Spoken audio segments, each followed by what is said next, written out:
welcome to the next lecture of fundamentals of entrepreneurship. हमने अपने पिछले वीडियो में इन सभी थ्योरीज़ को डिस्कस किया था, जिसमें economic theory of entrepreneurship, sociological theory of entrepreneurship, theory of cultural values, psychological theory. इसी में आज आगे हम चलते हैं। दो थ्योरी अभी और बाकी है आपके एंटरप्रेन्योरशिप की। इसमें आज का पहला थ्योरी हम पढ़ेंगे इनोवेटिव और डायनामिक थ्योरी ऑफ एंटरप्रेन्योरशिप। तो जैसा कि स्क्रीन पर आप लोग देख पा रहे हैं, this theory was advocated by Schumpeter. इस थ्योरी को एडवोकेट समटर के द्वारा किया गया था। He regarded the entrepreneurship as a catalyst which checks the static condition of the economy. He thrust a process of economic development through new combination of factors of production, that is innovation, and he takes the economy to the new heights of development. This theory also included the other elements such as risk taking, superintendence, and coordination. Yet it was also emphasized that these attributes, without the ability to innovate, will not make an individual an entrepreneur. तो जैसा कि इस theory के नाम से clear है, ये theory क्या नाम है इसका, dynamic theory, always requires a change. इसीलिए इसमें लिखा गया है, आप देखें, he regarded the entrepreneurship as a catalyst which checks the static condition of the economy and he thrust a process of economic development. Economic development के according नए नए कॉम्बिनेशन ऑफ फैक्टर्स को, यानी इनोवेशन को इंट्रोड्यूस किया जाए। ये theory innovative theory कहलाती है। इनोवेटिव से यहाँ पर यही ऑब्जेक्टिव है इनोवेटिव से कि ये वाला एंटरप्रेन्योर कंटिन्यूस बेसिस पर अपने कंपनी में नए चेंज को अप्लाई करें, इनोवेट करें। इसीलिए इसको इनोवेटिव थ्योरी का नाम दिया गया है। He takes the economy to the new heights of development. ये इनोवेशन कई तरीक़ों से की जा सकती है। जैसे मैंने पिछले वीडियोज़ में भी बताया था कि आप दो तरह की ऑर्गेनाइजेशन ऑपरेट कर सकते हैं। First one is product oriented and other is service oriented. तो ये कैसे हो सकता है? एन एंटरप्रेन्योर में इंट्रोड्यूस ऑफ न्यू गुड्स, नई गुड्स को इंट्रोड्यूस कर सकता है। Introduction of new method of production, नए मेथड ऑफ प्रोडक्शन को अप्लाई कर सकते हैं। ओपनिंग ए न्यू मार्केट, नई मार्केट के को अप्रोच किए करें। डिस्कवरी और innovation of a new source of raw materials and carrying out a new organization of any industry. So these are some examples of innovation. इनमें से किसी भी एक एलिमेंट से किसी भी तरीके से इनोवेट किया जाना ज़रूरी है, आवश्यक है। इसीलिए इस थ्योरी का नाम इनोवेटिव और डायनामिक थ्योरी दिया गया। और इस थ्योरी से बेनिफिट है that he takes the economy to new heights of development. This theory also included, लेकिन केवल इनोवेशन ही और रिक्वायर्ड नहीं है। This theory requires many other such elements like risk taking.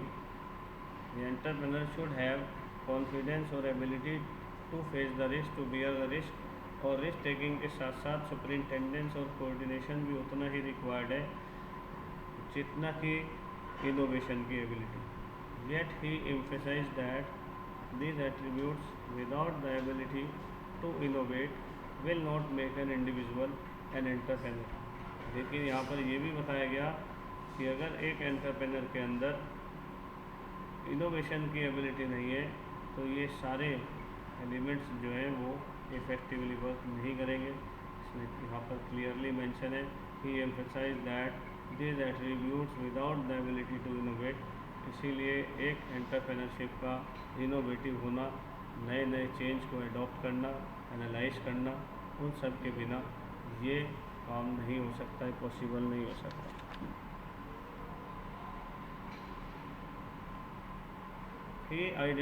McLaren have identified two characteristics innovation से related है। First one is doing things in a new और better way. It is nothing but innovation. यही मैंने आप लोगों को बताया, new और बेटर वे से काम करना वो इनोवेशन है। Second, decision making under uncertainty. This element is called risk taking. तो ये दोनों एलिमेंट्स को भी साथ में कंसीडर करना चाहिए। और this theory of entrepreneurship also included other elements such as risk taking, superintendence, जैसा कि मैंने बताया, risk taking और superintendence and coordination. Yet he emphasized that these attributes without the ability to innovate will not make an individual an entrepreneur. तो ये वो theory है innovation की, इनोवेटिव थ्योरी, जिसमें आपके एंटरप्रेनर से ये एक्सपेक्ट किया जाता है कि वो कंटिन्यूस बेसिस पर आने वाले चेंज को एनालाइज करें, अडॉप्ट करें, कुछ नई इनोवेशन करें. That's why the name is given to such type of entrepreneur is innovative entrepreneur. और इसलिए इस थ्योरी का नाम दिया गया इनोवेटिव और डायनामिक थ्योरी.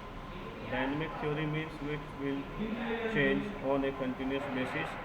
और ऑब्वियसली अगर एक इनोवेटिव एंटरप्रेनर जो रेगुलर बेस पर अपनी पॉलिसीज़ में चेंज करेगा, obviously he will make this policy more suitable to him. Next आता है हार्वर्ड स्कूल थ्योरी. जैसा कि आप देख रहे हैं अपने स्क्रीन पर, this theory was propounded by A.H. Cole. According to this theory, entrepreneurship is the purposeful activity undertaken by an individual और group of persons to initiate, maintain or develop a profit earning unit by production or distribution of goods. So this theory, the focus of this theory is that a purposeful entrepreneurship is the purposeful activity undertaken by an individual or group of person जो क्या करते हैं, initiate करते हैं, maintain और develop a profit earning unit. या तो आप किन्हीं फिजिकल गुड्स को प्रोड्यूस करें, डिस्ट्रीब्यूट करें, इस दोनों में से किसी भी तरीके से you have to earn the profit, you have to maintain और develop a profit earning unit. Second, the entrepreneur has to interact with the internal और एक्सटर्नल एनवायरनमेंट. ये सबसे इम्पोर्टेंट पॉइंट है इसके अंदर कि एक एंटरप्रेन्योर को इंटरनल और as well as external environment से इंटरेक्ट करना होता है, क्योंकि तभी वो अपनी ऑर्गेनाइजेशन को सर्वाइव करा पाएंगे कंपटीशन के इस समय में, एनवायरनमेंट में. और अगर कोई भी ऑर्गेनाइजेशन, कोई भी कंपनी, कोई भी फर्म अपने एक्सटर्नल एनवायरनमेंट से इंटरेक्ट नहीं करेगी, कोप नहीं करेगी, तो वो एंटरप्राइज, वो ऑर्गेनाइजेशन कभी भी ग्रोथ नहीं करेगी, सर्वाइव नहीं करेगी. As you all know that change is the law of nature. और आप फर्स्ट ईयर में अपने एक सब्जेक्ट बिजनेस एनवायरनमेंट में ऑलरेडी पढ़ चुके हैं. External environment involves or includes a lot of factors like political, social, technological, legal. ये बहुत सारे फैक्टर इन्वॉल्व इंक्लूडेड है उसमें. ये सब कहीं ना कहीं बिजनेस को डायरेक्टली और इनडायरेक्टली अफेक्ट करते हैं. और एक सक्सेसफुल एंटरप्रेन्योर वही कहलाता है जो अपने एक्सटर्नल एनवायरनमेंट के साथ साथ इंटरनल एनवायरनमेंट को भी स्कैन करता है, एनालाइज करता है और अपने ऑर्गेनाइजेशन के अंदर अकॉर्डिंगली चेंज करता है. So this theory lays greater emphasis on human factor in the production process. ये बात मैं फिर से आपसे डिस्कस करना चाहूँगा कि ऑलमोस्ट ये theory economic theory of entrepreneurship उससे मैच करती है, लेकिन फिर भी इसका जो ग्रेटर एम्फेसिस है वो ह्यूमन फैक्टर पर है इन द प्रोडक्शन प्रोसेस.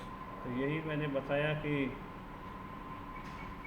इस थ्योरी के अंदर this theory resembles the economic theory of entrepreneurship. However it lays down greater emphasis on human factor in the production process. So external के साथ साथ आपको इंटरनल एनवायरनमेंट को भी स्कैन करना है. एक्सटर्नल में मैंने आपसे बताया बहुत सारे फैक्टर्स को, जो भी एक्सटर्नल है कंपनी के, पॉलिटिकल, लीगल, सोशल, टेक्नोलॉजिकल, इन सब के साथ साथ इंटरनल एनवायरनमेंट को भी स्कैन करना आवश्यक है. The internal environment comprises organization and coordination activity, whereas the external environment is influenced by economic, social, political और लीगल फैक्टर्स. तो इन सब को एक साथ कलेक्टिवली लेकर चलना है एंटरप्रेन्योर के द्वारा और अपनी कंपनी को, अपनी ऑर्गेनाइजेशन को ग्रो कराना है. इसीलिए मैंने बताया this theory almost resembles to the economic theory of entrepreneurship. लेकिन फिर भी इसे में इकोनॉमिक पॉइंट ऑफ व्यू के साथ साथ अपने ह्यूमन फैक्टर को भी उतना ही इम्पोर्टेंस, उतनी ही एम्फेसिस दिया गया है. तो ये 6 थ्योरी ऑफ एंटरप्रेन्योरशिप एक बार फिर से हम लोग देखेंगे। सबसे पहले economic theory. In last video में हमने 4 थ्योरी को डिस्कस किया था। इकोनॉमिक थ्योरी, सोशोलॉजिकल थ्योरी और theory of social change. Next is theory of cultural values, psychological theory. ये 4 थ्योरी हमने अपने पिछले वीडियोस में डिस्कस की थी और 2 थ्योरी आज हुई हैं, इनोवेटिव और dynamic, and last one is Harvard school theory.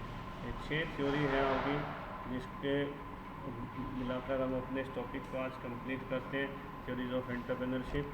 Next video में हम अपना next topic meaning and definition और नेचर फीचर ऑफ कैरेक्टरिस्टिक्स, इस टॉपिक को हम डिस्कस करेंगे।